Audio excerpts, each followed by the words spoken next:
आदिल हसन मजलिस का एक सच्चा सिपाही जो इस इलेक्शन में महज चंद वोटों से हारा है।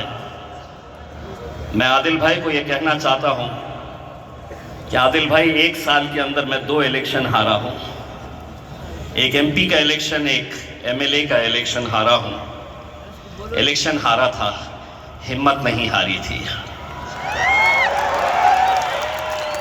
इसीलिए जो लोग समझ रहे थे कि हम हार गए हैं, हम ख़त्म हो गए हैं, उनके लिए एक बात कहना चाहता हूं। तुम गिराने में लगे थे, तुमने सोचा ही नहीं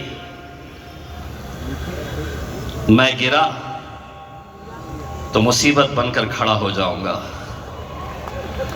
मुझे चलने दो, अभी अकेला है मेरा सफ़र। रोकोगे मुझे तो काफिला हो जाऊंगा।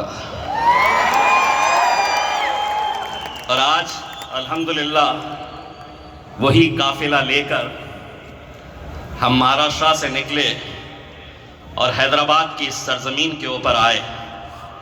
उस सरजमीन के ऊपर जहां पर हमारे मजलिस इत्तेहाद उल मुस्लिमीन के बुजुर्गों ने एक नींव डाली थी, एक पौधा लगाया था जो आज एक बहुत ही घना पेड़ बन चुका है। मैं इस मौके के ऊपर मजलिस इत्तेहाद उल मुस्लिमीन के दारुस्सलाम डे 60th डे के मौके के ऊपर मैं मजलिस के तमाम जिम्मेदारान और खुसूसन बैरिस्टर असदुद्दीन अवैसी साहब और अकबरुद्दीन अवैसी साहब को बहुत बहुत मुबारकबाद पेश करता हूँ। मैं इस मौके के ऊपर अहमद पाशा कादरी साहब का इंतकाल हुआ, आज वो हमारे बीच में नहीं है, मैं उन्हें खिराज अकीदत पेश करता हूँ। आपको याद होगा कुछ दिन पहले एक वाक़या हुआ था, बहुत बवाल चल रहा था। हमारी मुमरा की ये बच्ची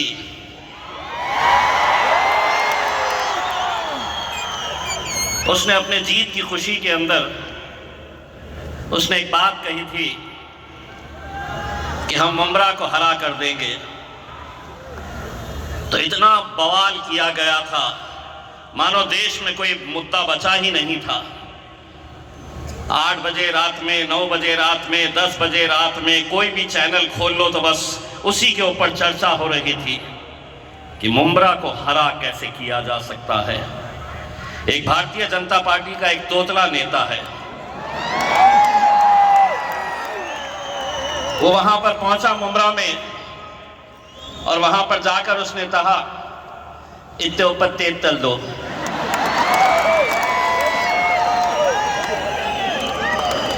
पुलिस वाले बोले क्या कर दो?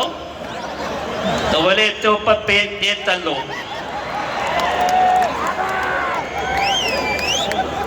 उसने समझा कि इस बच्ची के पीछे कोई है नहीं, ये मजलिस इत्तेहाद उल मुस्लिमीन के साथ जुड़ी थी।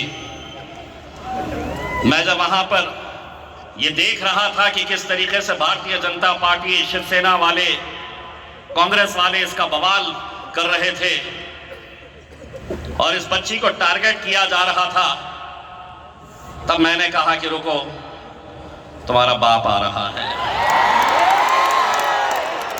और मैंने जाकर जब मीडिया वाले मुझसे पूछे कि इस बच्ची ने ये कहा था, आपका क्या कहना है, पार्टी का ये कहना है, हमने कहा कि पार्टी पूरी तरीके से इस बच्ची के साथ खड़ी हुई है।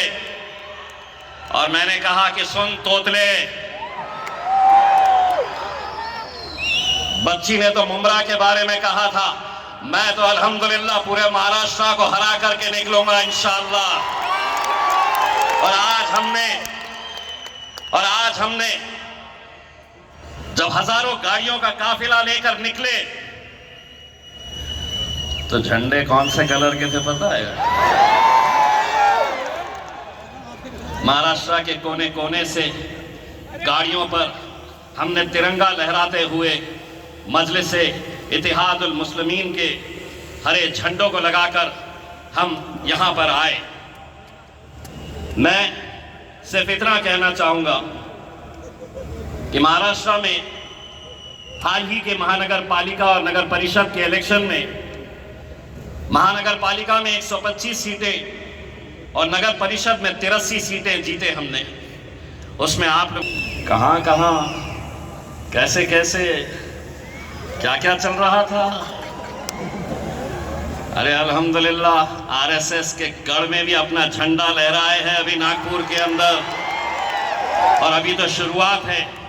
इंशाल्लाह देखिए आगे आगे होता है क्या। बहुत हमने सुना है, बहुत हमने सहा है।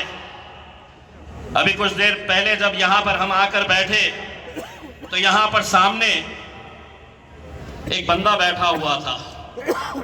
असद साहब और अकबर साहब को देखकर इतने उटपटांग हरकतें कर रहा था। मैं गौर से उसे देख रहा था, उसके सर पे बाल नहीं थे।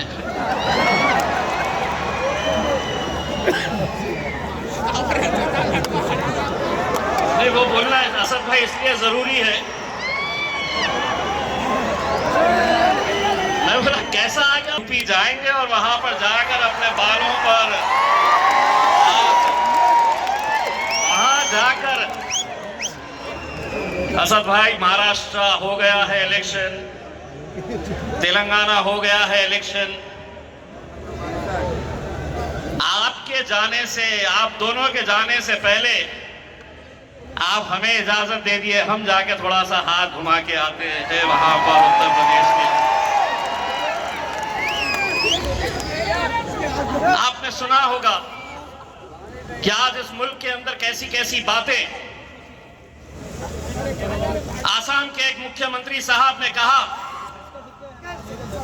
कि अगर कोई मियां ऑटो रिक्शा वाला है, उसके रिक्शे में तुम बैठे हैं और किराया 5 रुपये हुआ तो 4 रुपये दो, मियां को परेशान करो।